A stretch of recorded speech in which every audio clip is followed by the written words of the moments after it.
Assalamualaikum warahmatullahi wabarakatuh. Shalom, Om Swastiastu, Namo Buddhaya, dan salam kebajikan.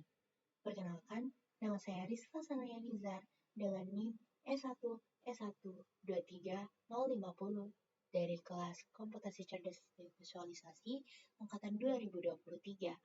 Pada kesempatan kali ini, saya akan menjelaskan codingan pada tugas saya di mata kuliah Deep Learning yang berjudul Deteksi defisiensi unsur hara kakao berdasarkan ciri daun menggunakan arsitektur transformer,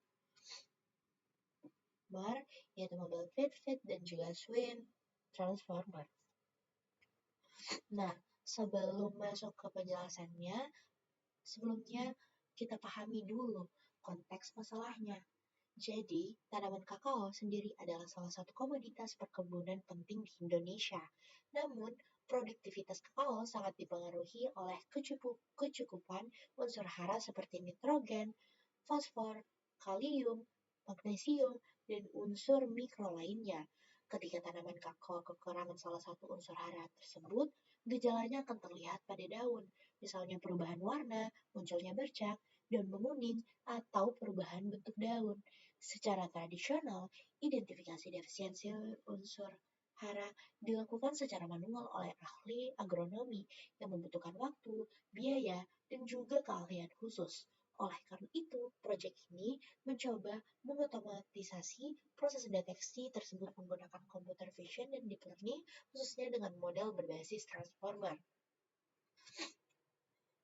Nah, di dalam notebook ini kita akan mengambil pertama itu kita mengambil dataset gambar daun kakao yang sudah diambil dari platform RoboFlow.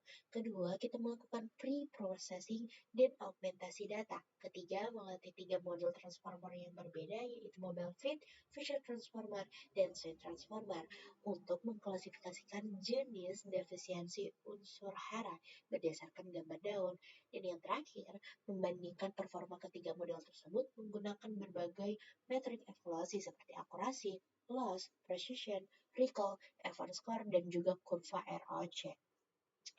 Nah, pada kesempatan kali ini, saya akan menjelaskan itu secara baris per baris, sehingga tentunya kita semua dapat memahami bagaimana sebuah klasifikasi gambar dengan transformer dibangun dari nol hingga evaluasi terakhir.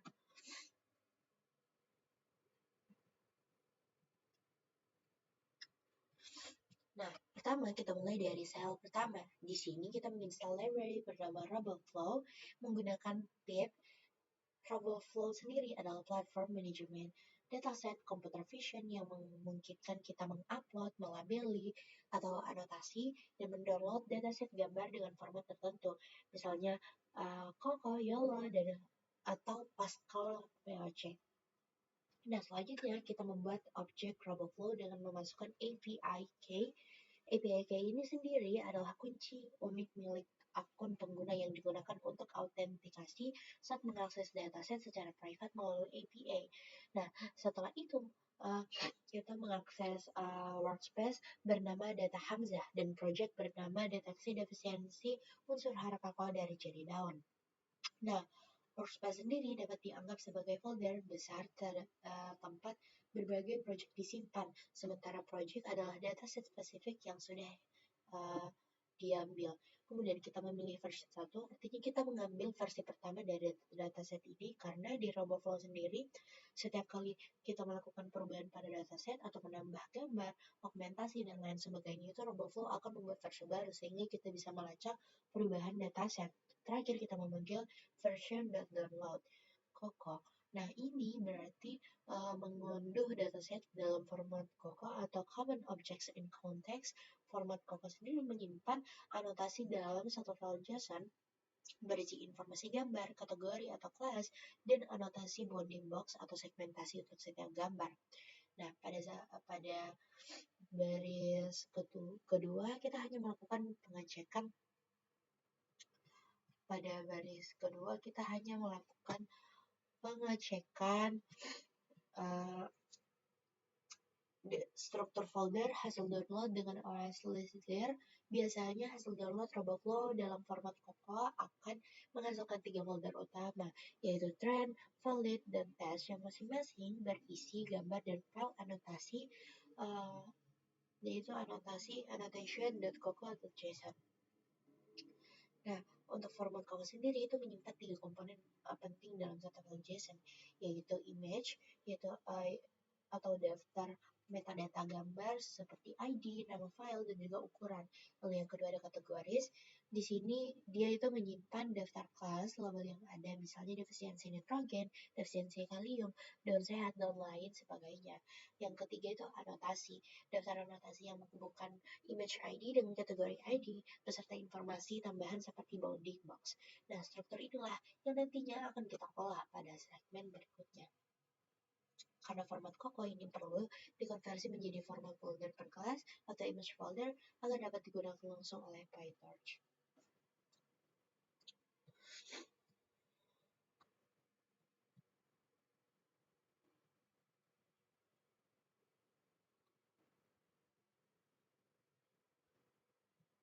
Nah, selanjutnya di sini kita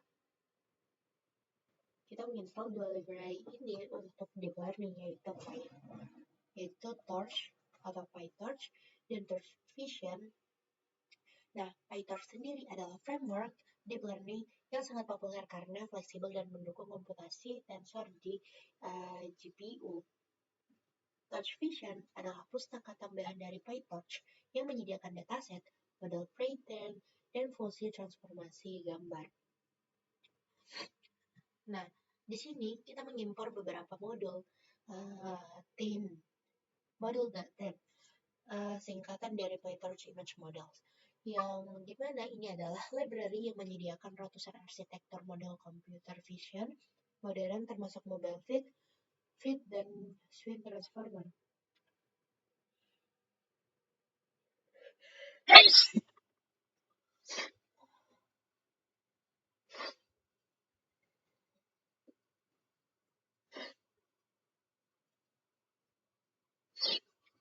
Lengkap dengan bobot pre-train dari ImageNet. Di sini kita juga itu mengimpor dataset dan transform dari Torch Vision serta data loader dari Torch data yang fungsinya sendiri untuk membungkus dataset menjadi batch-batch data yang siap dilatih. Nah, berikutnya bisa dilihat kita melakukan pengecekan. Di sini kita membuka folder train, lalu menghitung jumlah file gambar yang ada di dalamnya dan menampilkan beberapa nama file contoh. Nah, tentunya ini penting dilakukan sebagai sanity check agar kita yakin dataset sudah benar-benar terdownload dan strukturnya sesuai harapan. Sekarang bagian yang sangat penting adalah kita mendefinisikan dua transformasi gambar, yaitu trend transform dan valid transform.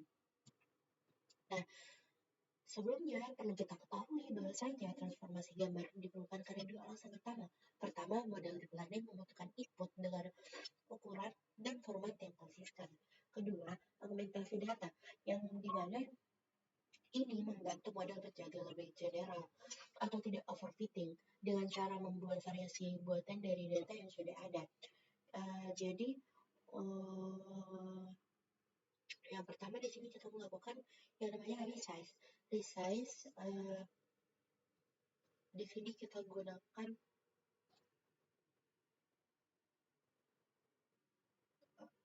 jadi pertama kan kita resize.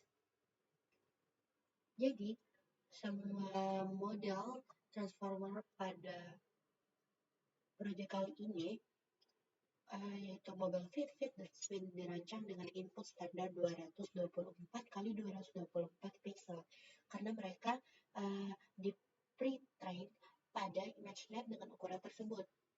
Jadi di resize 224,224. Ini artinya mengubah ukuran setiap gambar input menjadi 224 pixel lebar dan 224 pixel tinggi tanpa mempertahankan rasio aslinya. Nah, transformasi ini sendiri itu membalik gambar secara horizontal seperti efek Chapman dengan probabilitas tertentu, yaitu default 50% secara matematis. Nah, jika sebuah pixel berada pada koordinat X dan Y, gambar berlebar Y, maka setelah flip horizontal, koordinat barunya itu menjadi Y sama dengan Y, X sama dengan Y dikurang 1 dikurang X, Y sama dengan Y.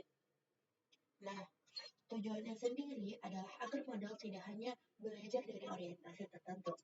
Misalnya, jika semua foto di dataset diambil dari sisi kiri, model sendiri itu bisa jadi overfit terhadap orientasi tersebut.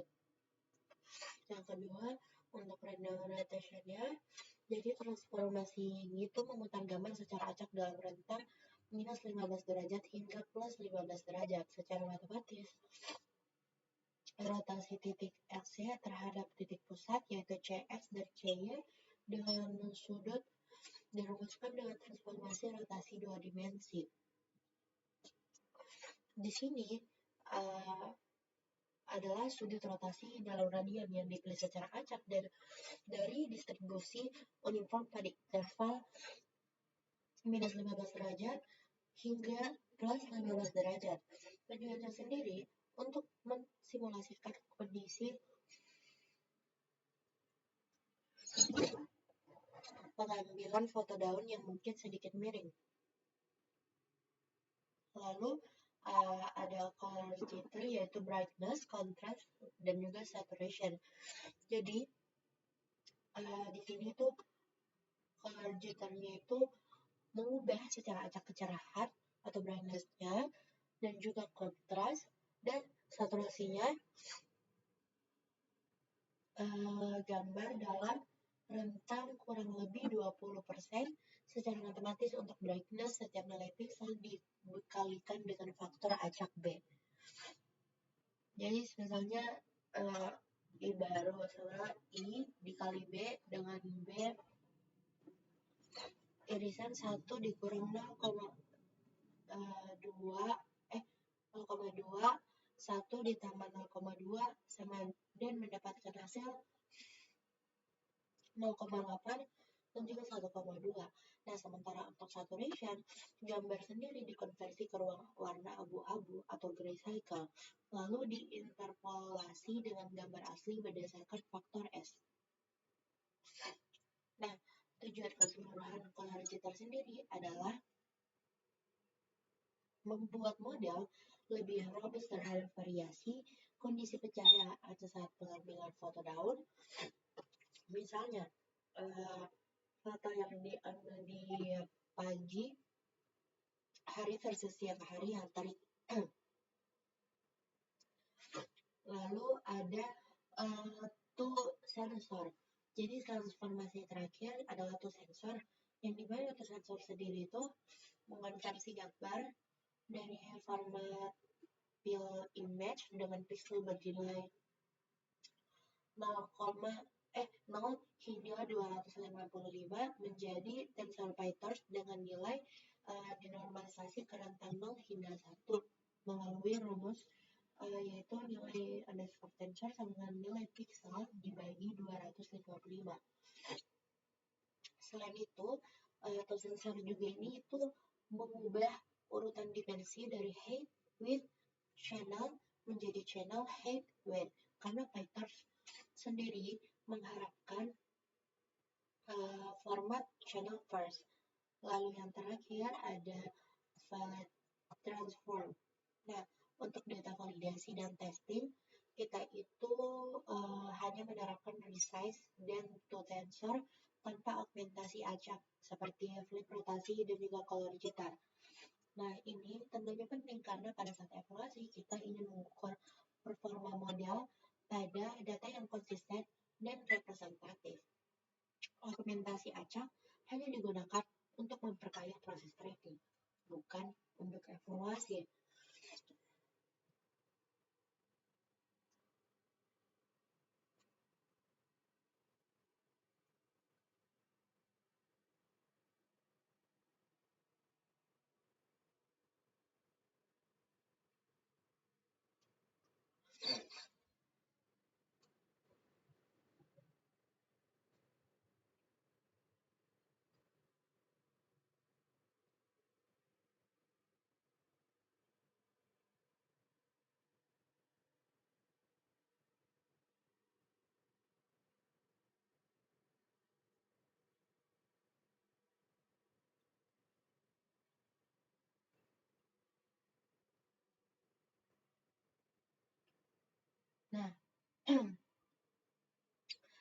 Selanjutnya,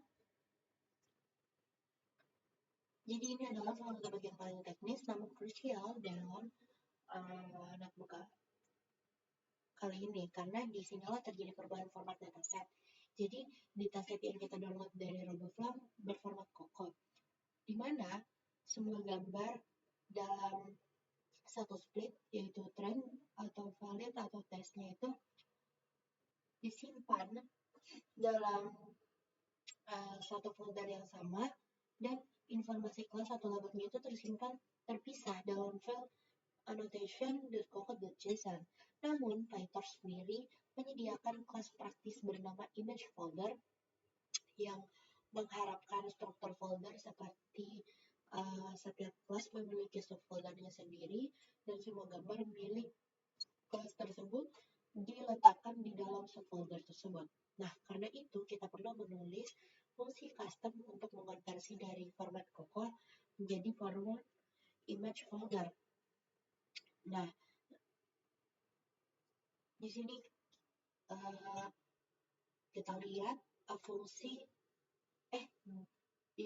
fungsi dari restruktur image folder dataset.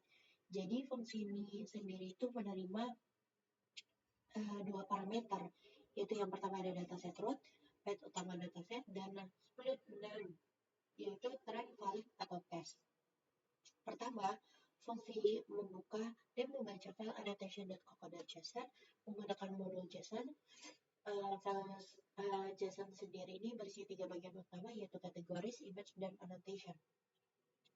Kedua, fungsi membuat dictionary kategori ID to name yang memetakan ID kategori atau angka ke nama kategori atau string. Misalnya, 1 defisiensi nitrogen, 2 downside, dan seterusnya. Ketiga, fungsi membuat dictionary image ID to base file name yang memetakan ID gambar ke nama file fisiknya. Keempat, fungsi melakukan iterasi pada setiap anotasi atau annotation.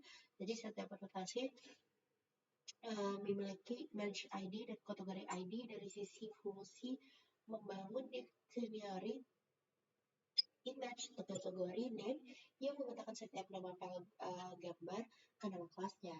Nah, perlu diketahui bahwasanya jika satu gambar punya lebih dari satu anotasi, misalnya 2 objek terdeteksi, maka hanya kategori pertama yang ditemukan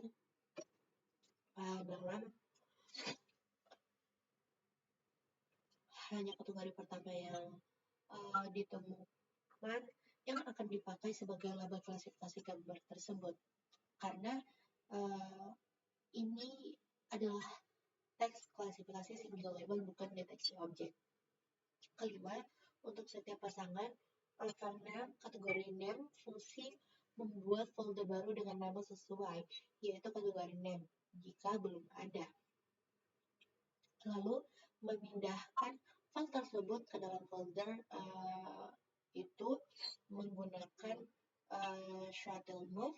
Terakhir, file-file gambar yang tidak memiliki anotasi sama sekali atau tidak ditemukan di image to kategori name akan dipindahkan ke folder sementara bernama unannotated image. Lalu seluruh folder unannotated image itu akan dihapus dengan shuttle rem3 agar tidak dianggap sebagai kelas tersendiri oleh image folder. Fungsi tersebut kemudian dipanggil 3 kali sekali untuk masing-masing split, mulai dari trend, valid, dan test, sehingga ketiga split itu memiliki struktur per kelas yang seragam.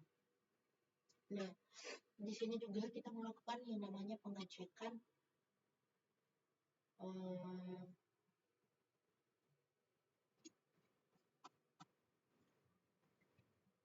pada dari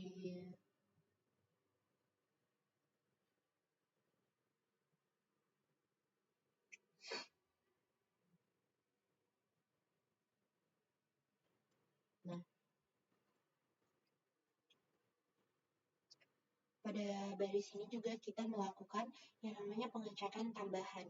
Di sini kita memastikan folder annotated image itu benar-benar terhapus dari ketiga split dan menampilkan isi folder dataset akhir menggunakan OS list dir. Nah, yang dimana akhirnya struktur folder kita sekarang akan terlihat. Nah, dengan struktur folder tersebut, image folder dari Task Version dapat secara otomatis mendeteksi nama-nama kelas berdasarkan nama folder dan memberi label numerik 0, 1, 2, dan seterusnya secara otomatis berdasarkan urutan alfabetis nama folder.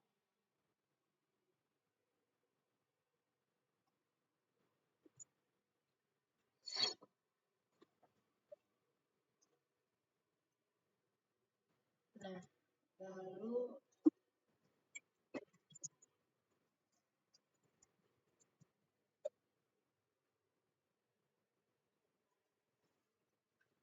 di sini. Jadi setelah struktur datanya itu sendiri rapi,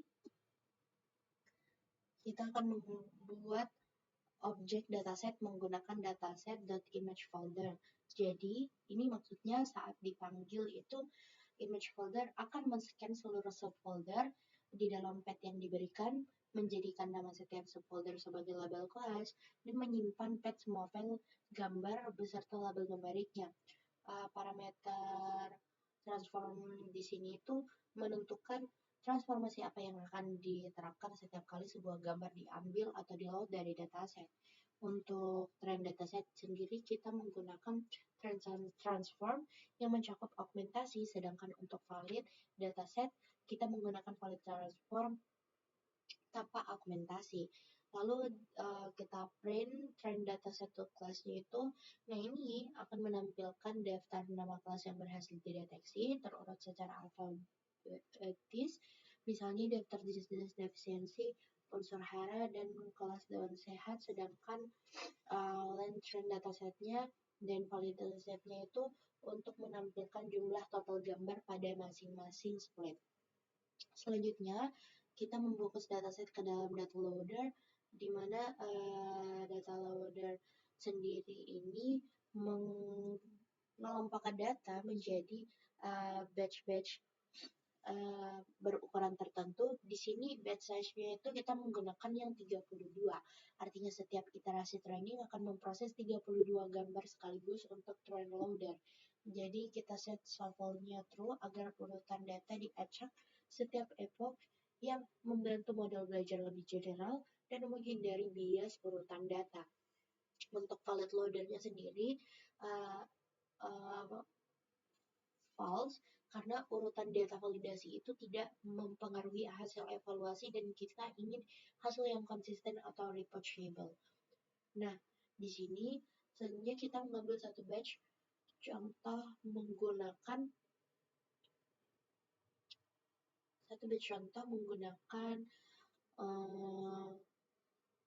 next iter train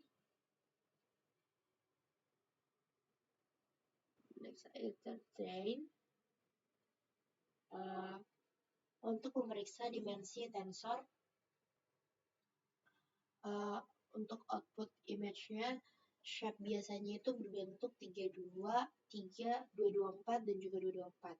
Angka 32 adalah jumlah gambar dalam batch atau batch size, 3 adalah jumlah channel warna yaitu red, green, blue, dan 224 kali 224 adalah jumlah dari adalah tinggi dan lebar dari gambar dalam pixel.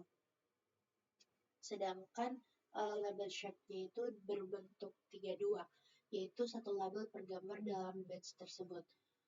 Lalu di sini kita memvisualisasikan salah satu contoh gambar dari trend dataset menggunakan matplotlib karena tensor PyTorch-nya itu memiliki urutan dimensi yaitu channel height width, sedangkan matplotlib mengharapkan height width channel.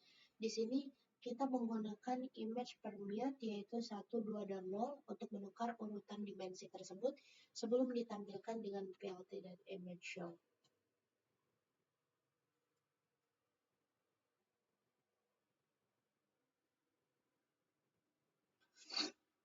Nah, sebelum kita membahas tiga model yang digunakan dalam project saya kali ini, tentunya penting untuk memahami dasar dari arsitektur transformer karena ketiga model model fit dan swing transformer itu sama-sama dibangun di atas konsep yang sama, meskipun dengan modifikasi yang berbeda-beda. Yang pertama itu dari gambar ke patch atau patch embedding. Jadi transformer awalnya dirancang untuk data sekuensial seperti teks untuk menerapkan menerapkannya pada gambar. Nah, untuk Vision Transformer sendiri atau FIT itu memperkenalkan ide membagi gambar menjadi potongan-potongan kecil yang disebut patch. Misalnya, gambar berukuran 224 kali 224 pixel itu dibagi menjadi patch berukuran 16 kali 16 pixel. Maka jumlah patch yang dihasilkan adalah N sama dengan H kali W dibagi P kuadrat sama dengan 224 dikali 224 dibagi 16 kali 16 dan mendapatkan 196 patch. Di sini H dan W sendiri adalah height dan juga width yang artinya tinggi dan juga lebar gambar dan P adalah ukuran sisi patch. Setiap patch kemudian diratakan atau flatten menjadi vektor dan diproyeksikan secara linear ke dimensi embedding D melalui sebuah matriks bobot yang dapat dipelajari. Nah, di sini X underscore P adalah vektor patch yang sudah diratakan. E adalah matriks proyeksi linear atau embedding. X class adalah token khusus yang merepresentasikan keseluruhan gambar. Ini mirip token CLS pada BERT dan EPOS adalah positional embedding yang ditambahkan agar model tetap mengetahui posisi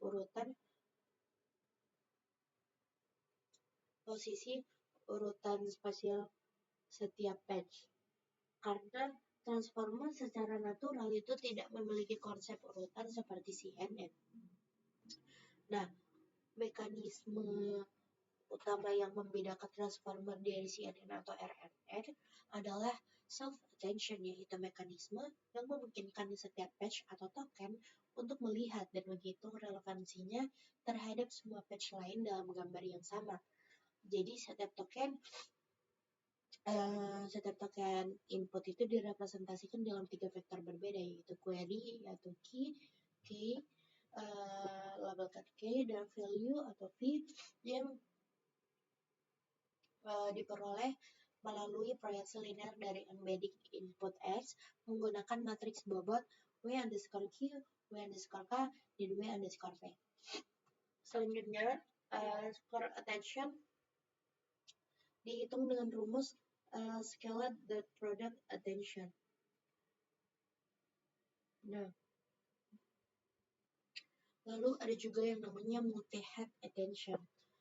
Daripada kita menghitung satu kali attention, transformer menggunakan multi-head attention, yaitu menjalankan beberapa kepala atau head attention secara paralel masing-masing dengan matriks proyeksi Q, K, dan juga V yang berbeda. Nah, hasil dari setiap head digabungkan atau konsennya lalu diproyeksikan kembali. Nah, tujuannya sendiri adalah agar model dapat merangkap berbagai jenis relasi atau pola sekaligus, misalnya satu head fokus pada tekstur daun. Nah, head lain fokus pada warna bercak dan juga seterusnya. Nah, lalu ada feed forward network dan residual connection. Jadi setelah lapisan attention, setiap blok transform encoder juga itu memiliki lapisan feed forward network atau FFN yang terdiri dari dua lapisan linear dengan fungsi aktivasi non-linear diantaranya biasanya GLU. Nah, lalu kenapa model fit, dan swing itu berbeda? Jadi ketiga model ini adalah sebenarnya sama-sama berbasis konsep yang sudah saya jelaskan sebelumnya. namun memiliki perbedaan filosofi. Jadi yang pertama, Vision Transformer sendiri atau VIET itu dia menerapkan transformer murni pada seluruh patch gambar secara global, sehingga setiap patch itu dapat berinteraksi secara langsung dengan semua patch lain atau global attention, namun membutuhkan data dan juga komputasi yang besar. Sedangkan suite transformer itu dia menerapkan attention secara hierarkis dan terbatas pada jendela atau window lokal yang kemudian digeser atau shifted window sehingga lebih efisien secara komputasi dan dapat menangkap fitur multiskala seperti CNN sambil tetap mempertahankan keunggulan attention.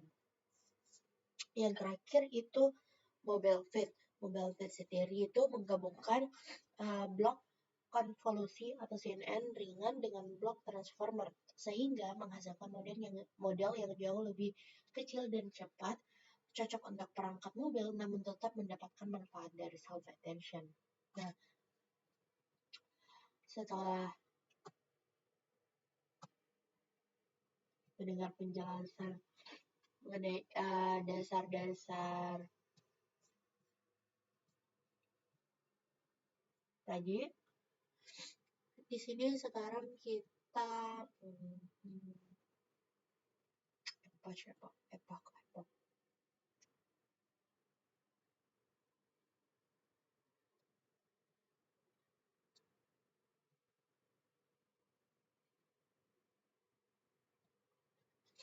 Nah, sekarang kita itu memasuki bagian intinya, yaitu melatih model pertama, yaitu mobile fit.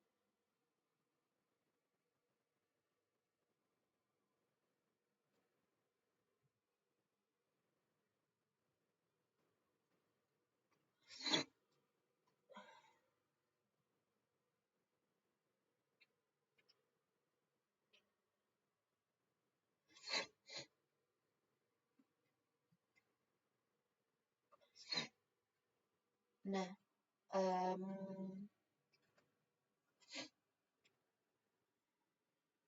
jadi di sini kita melatih model pertama yaitu mobile fit dengan tim The Crate Model. Jadi di sini kita itu membuat arsitektur yang namanya mobile fit versi small dengan bobot pre-train dari ImageNet dan mengganti layar klasifikasi terakhir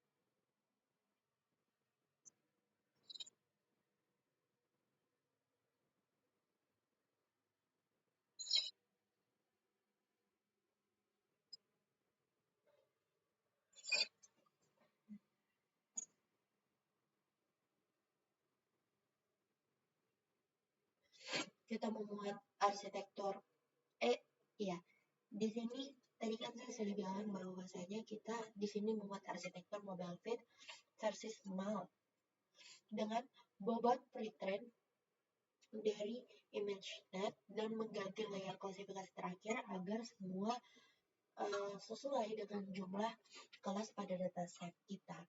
Nah, teknik ini itu disebut transfer learning. Sebenarnya kenapa harus transfer learning? Jadi perlu diketahui bahwasanya transfer learning sendiri itu memungkinkan kita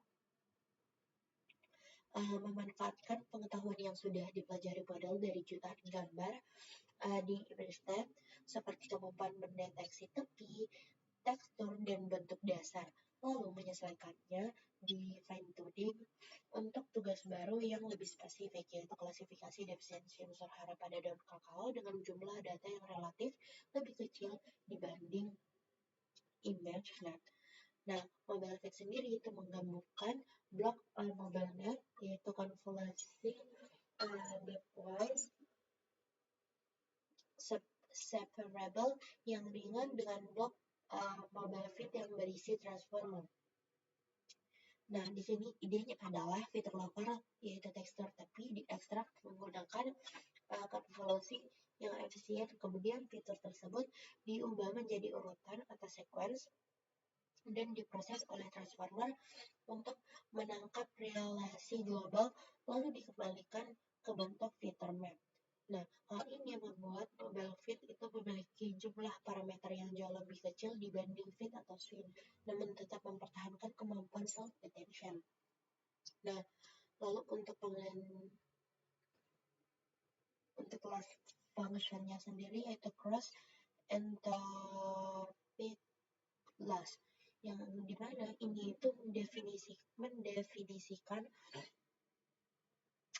fungsi loss yang digunakan untuk mengukur seberapa jauh prediksi model dari label sebenarnya pada teks klasifikasi multiclass. Ya, untuk rumus cross entropy loss sendiri untuk satu sampel adalah L sama dengan ya itulah. Nah, yang dimana dari rumusnya sendiri itu artinya semakin tinggi probabilitas yang diberikan model pada kelas yang benar, semakin kecil nilai loss-nya, yaitu mendekati 0.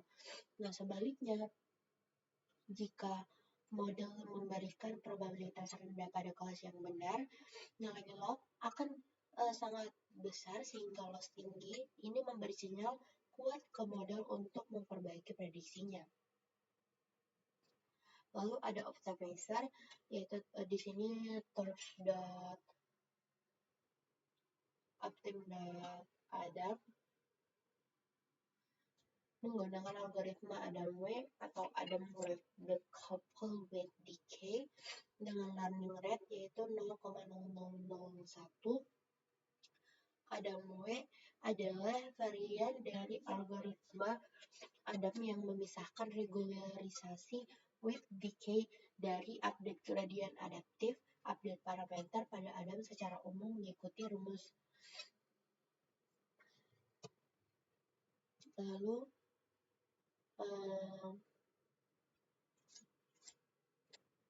di sini kita melakukan yang namanya training loop. Untuk epochnya sendiri ada 10, yang dimana artinya itu model akan dilatih sebanyak 10 epoch, dimana satu epoch itu berarti model telah melihat seluruh data training tepat satu kali. Lalu di sini diaktifkan mode training pada model. Nah, ini sebenarnya penting karena beberapa layer seperti dropout dan batch norm atau layer norm itu berperilaku berbeda saat training dan juga saat evaluasi. Jadi untuk setiap batch atau image label itu dari train loader, gambar dan label dipindahkan ke device yang sesuai.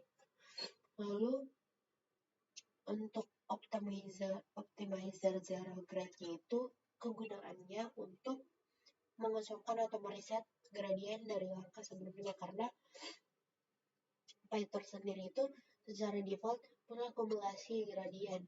Nah, untuk outputnya itu model image forward pass, jadi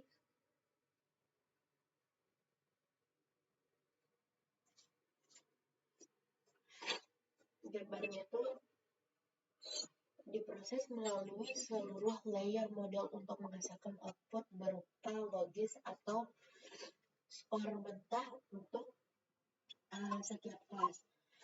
Lalu ada kelas kriteria output label yang dimana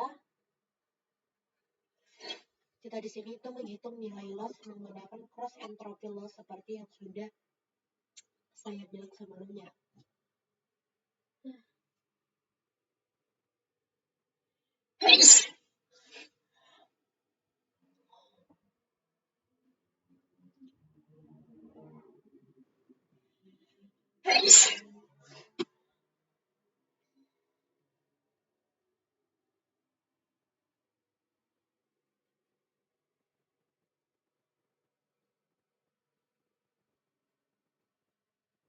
Lalu ada loss backward atau backward pass, yang dimana di sini kita menghitung gradient loss terhadap setiap parameter model menggunakan algoritma back propagation atau aturan turunan berantai atau chain rule.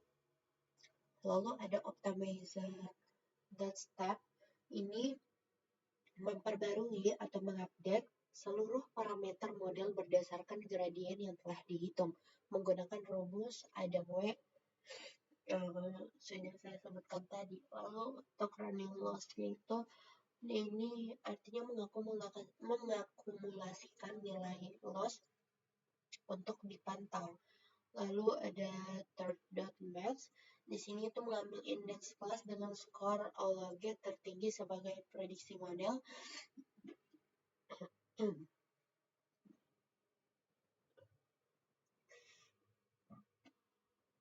Kemudian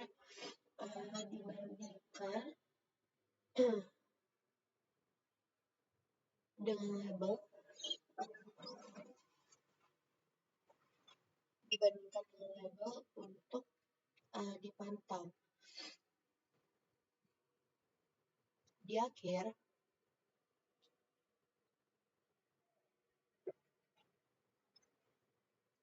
itu setiap etoknya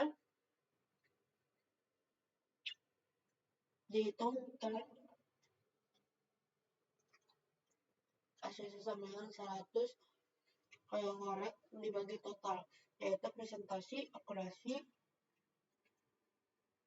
training pada epoch tersebut. Lalu hasilnya ditampilkan. Nah,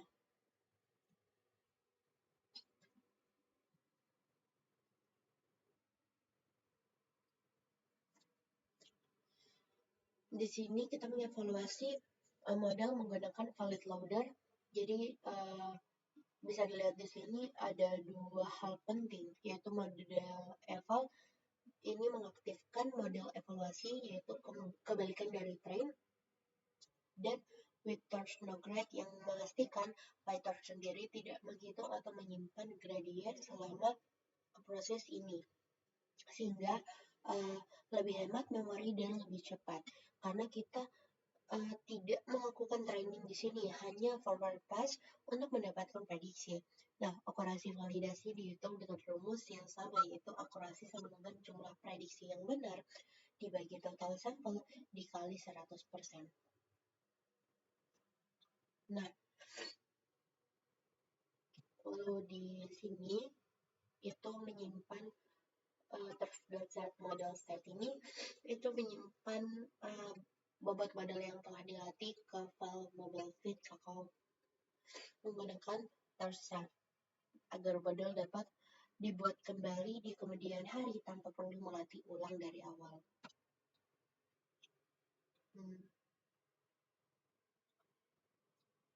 Nah, di sini kita menggunakan classification report dari Stickleton untuk menghasilkan ringkasan metrik per kelas, yaitu precision, recall, F1 score, dan juga support.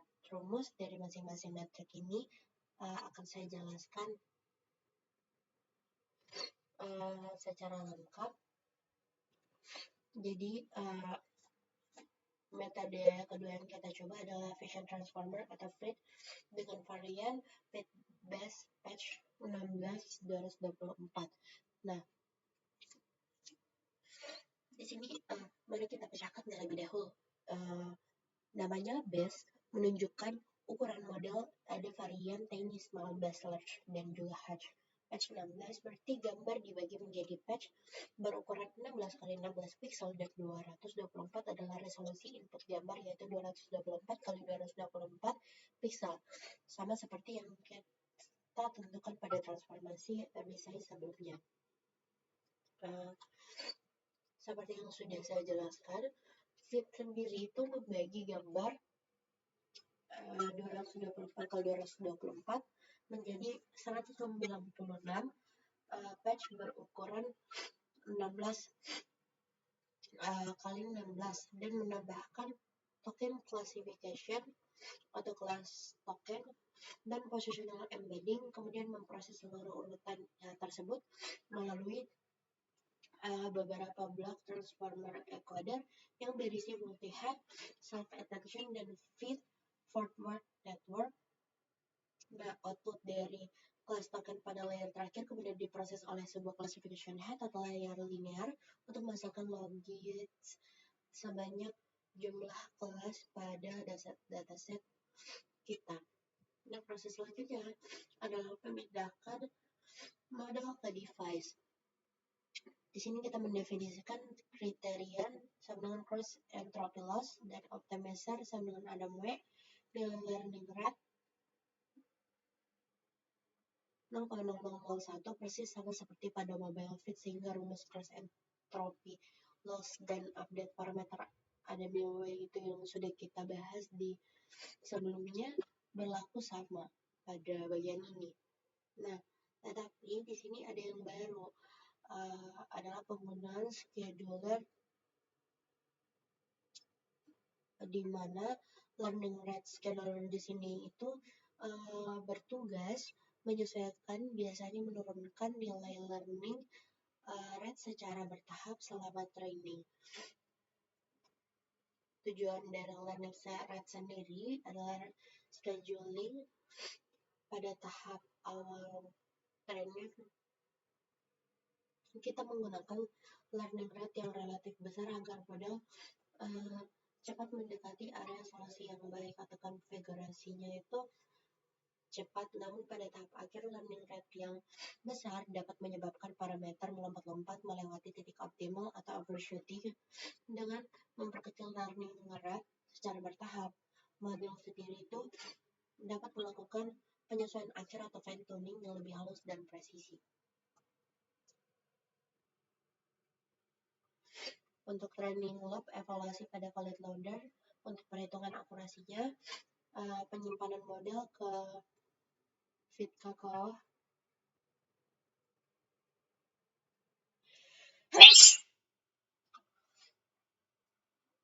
Semuanya itu mengikuti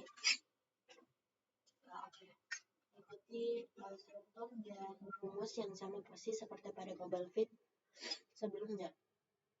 Yang membedakan hasilnya itu hanya arsitektur internal model feed dengan mobile feed yang mempengaruhi beberapa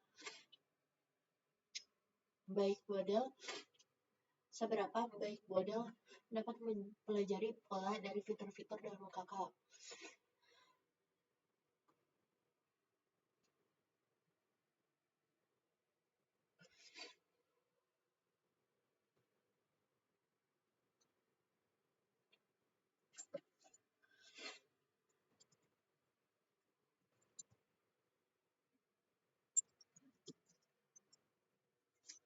Nah, model ketiga atau terakhir adalah Swim Transformer dengan varian Swim Tiny Patch 4 Windows 7 224.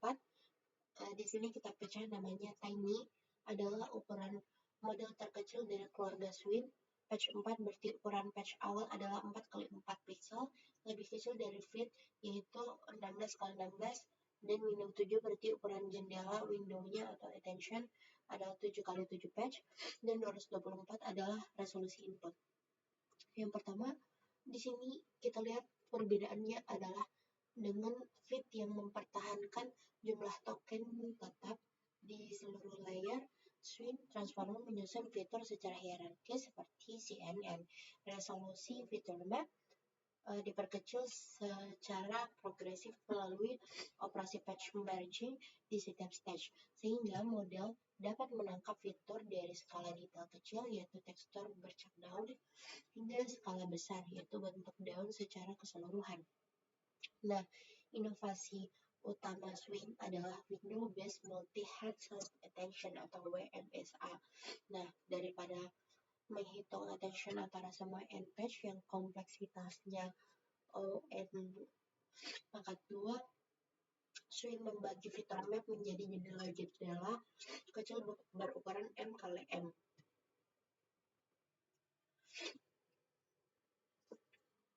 Nah, Lalu ada weight decay pada B. Nah, pada model ini optimizer itu ditambahkan parameter weight decay. Weight decay sendiri adalah teknik regulasi yang menambahkan penalti terhadap besarnya nilai parameter atau bobot. Nah, model ke dalam fungsi update untuk mencegah overfitting pada ADMW. Nah, selanjutnya pasti ada yang tanya kenapa batch size-nya itu diturunkan menjadi 8. Jadi kita perhatikan bahwa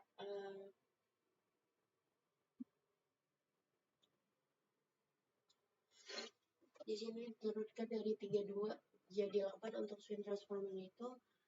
Hal ini umum sebenarnya dilakukan karena swing transformer itu membutuhkan memori atau GPU yang lebih besar pada per sampel dibanding bubble fit atau FET.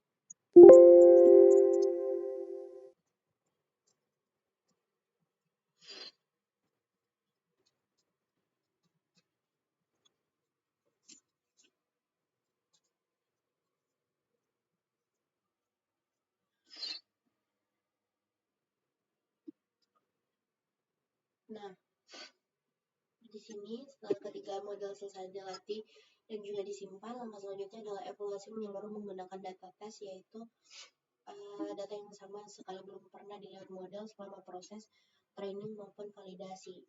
Jadi di sini kita membuat tes dataset dan tes loader dengan cara identik dengan valid dataset, lalu mengevaluasi model, yaitu model tracker yang aktif di memori, yaitu swing transformer pada data kali ini. Lalu untuk confusion matrix sebagai dasar semua matriknya itu, sebelum membahas precision, recall, dan advanced score, kita perlu memahami yang namanya confusion matrix atau tabel yang membandingkan label sebenarnya atau pula dengan label prediksi, yaitu predicted, untuk klasifikasi biner sederhana atau dari sudut pandang satu kelas tertentu dalam klasifikasi multi-kelas. Terdapat 4 kemungkinan, yaitu true positif, false negatif, dan juga true negatif. Untuk precisionnya sendiri, kan kita sudah tahu precision sendiri itu untuk mengukur dari semua prediksi yang dikatakan model sebagai kelas X dan seberapa persen yang benar-benar kelas X. Rumusnya itu precision sama dengan true positif dibagi true positif tambah false positif. Jadi precision tinggi sebenarnya berarti model jarang memberikan alarm palsu dalam konteks deteksi defisiensi unsur hara. Prediction tinggi berarti ketika model mengatakan daun ini kekurangan kalium, kemungkinan besar memang benar kekurangan kalium. Lalu untuk recall sendiri itu kan mengukur dari semua data yang sebenarnya kelas X, seberapa persen yang berhasil dideteksi model sebagai kelas X. Rumusnya adalah true positif dibagi true positif ditambah false negatif. Nah, jika recall tinggi berarti model jarang melewatkan kasus yang sebenarnya positif. Dalam konteks ini, recall tinggi berarti jika semua model memang mengalami defisiensi kalium, model jarang melewatkan atau salah mengklasifikasikannya sebagai kelas lain. Lalu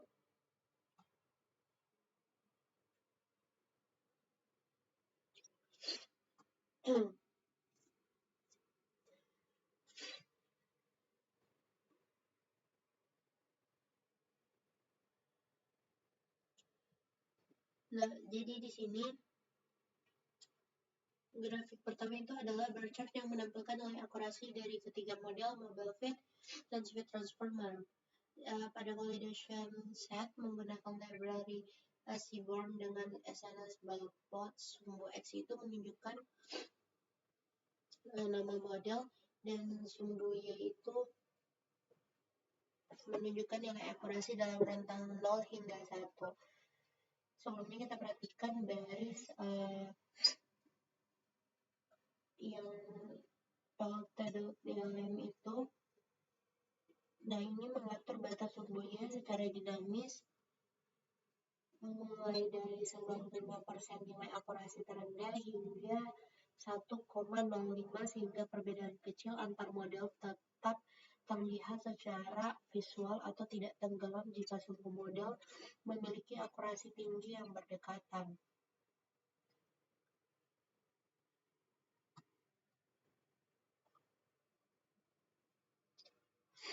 Lalu ini adalah perbandingan validation loss-nya. Jadi grafik kedua menampilkan nilai average validation loss yang sudah saya jelaskan rumusnya tadi untuk ketiga model. Nah, berbeda dengan akurasi, semakin tinggi semakin baik. Untuk loss berlaku sebaliknya. Semakin rendah nilai loss, semakin baik model dalam memprediksi probabilitas yang mendekati level sebenarnya. Nah, grafik ini membantu kita melihat apakah model dengan akurasi tertinggi juga memiliki loss terendah atau justru ada model yang akurasinya tinggi namun lossnya juga relatif tinggi, yang bisa mengindikasikan model tersebut kurang percaya diri meski prediksinya benar. Jadi di sini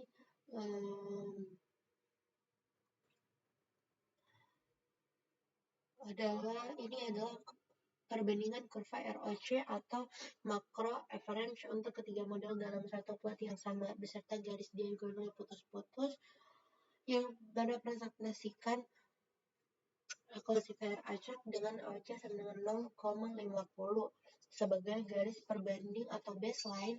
Semakin kurva suatu model mendekati pojok kiri atas dan semakin jauh dari garis diagonal, semakin baik kemampuan model tersebut dalam membedakan antara kelas defisiensi unsur hara. Nilai AOC sendiri dari masing-masing model ditampilkan langsung pada label legenda grafik.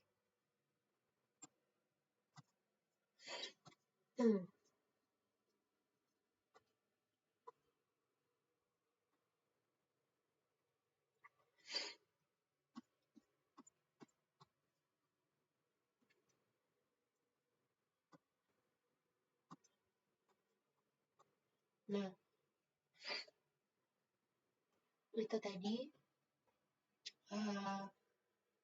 penjelasan lengkap mengenai codingan dari proyek kami kali ini.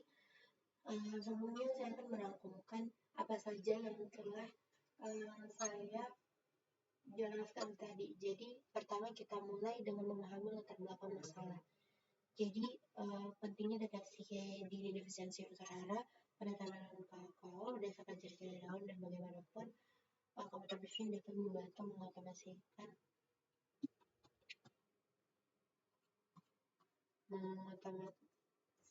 proses ini.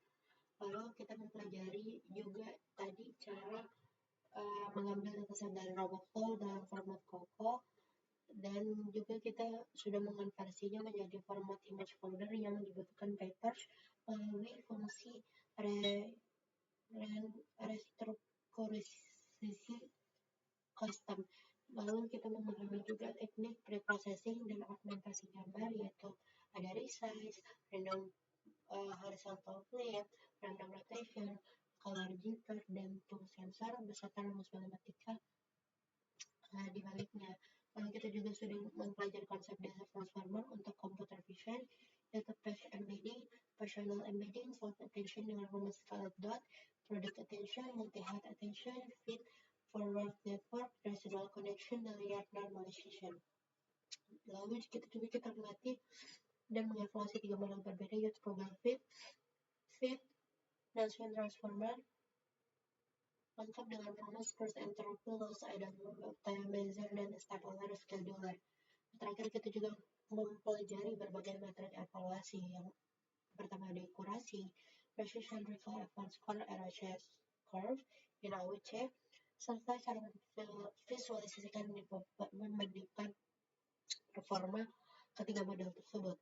Nah, Dari hasil perbandingan pada proyek kali ini, model dengan kombinasi akurasi tertinggi atau validation dan juga validation loss terendah karena ownership mendekati 1 dapat dipertimbangkan sebagai kandidat terbaik untuk diimplementasikan lebih lanjut. Misalnya menjadi aplikasi mobile yang dapat digunakan petani kakao untuk mendiagnosis kondisi tanaman mereka hanya dengan foto daun.